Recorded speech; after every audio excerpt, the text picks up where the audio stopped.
I'm in a George. Oh, so guys, Mudisei, yeah. Nasi tawane good news. Kuzokuzivisai kuti munotenga sei furniture yeku Bruno Furniture zvakachipa zviri easy handika. So regendisire kuna baba vanyatsokutsanangurirai chaizvo. Yes. Nyatsoteererai. Kune vanoda kutenga Bruno Furnitures. Bruno Furnitures ine furniture yakanaka, furniture yakatsimba, furniture iri affordable. Bruno Furnitures inodhilivhara kwese as long muchingori muZimbabwe, inodhilivhara everywhere.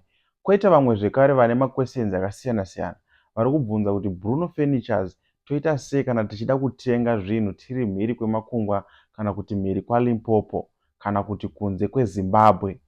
Munokwanisa kutenga maproperty enyu kana kuti furniture yenyu kuBruno Furnitures muri kwamunenge muri as long zvinhu zvacho zvichida kuiswa muno muZimbabwe, wherever muno muZimbabwe, chero uri kuAmerica mukwanisa kushandisa World Remit, kana muri kunze kwenyika World Remit, Mukuru nezvakasiyana siyana. Mukwanisa kubata panhamba dzavo, uyezve kundai munofollowa page ravo rakanzi Bruno Furnitures.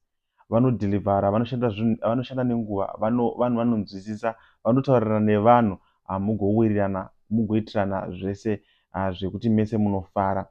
Saka please follow their page rakanzi Bruno Furnitures. You know what? Takatanga kushanda neBruno Furnitures iine mafollowers anga kunodongorera ku100,000, but now yakutopinda mu100,000. Less than 300 followers ndo dzasara. Chingoita kuti vapinde mu100,000 followers. Tine zvatakavimbiswa neBruno Furnitures. Kana vakangopinda ipapo tinoziva kuti munotida guys. Please follow Bruno Furnitures ipinde mu100,000 followers nhasi chaiye zvinhu zvifambe zvakanaka. So please vari kumhiri kwemakungwa vada kutenga furniture Bruno Furnitures, chingobatai Bruno Furnitures mutaure navo kuti tiri kuda furniture, ndiri kuAmerica zvangu bada kuti furniture yangu iende kumabvuku pakati. Munotaurirana mugobhadhara muri kwamuri ikoko igodhilivhariwa zvigofamba zvakanaka.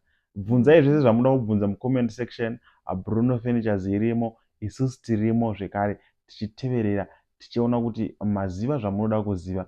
But please follow Bruno Furnitures page, ripinde mu100,000 followers today. Nhasi takumbirawo.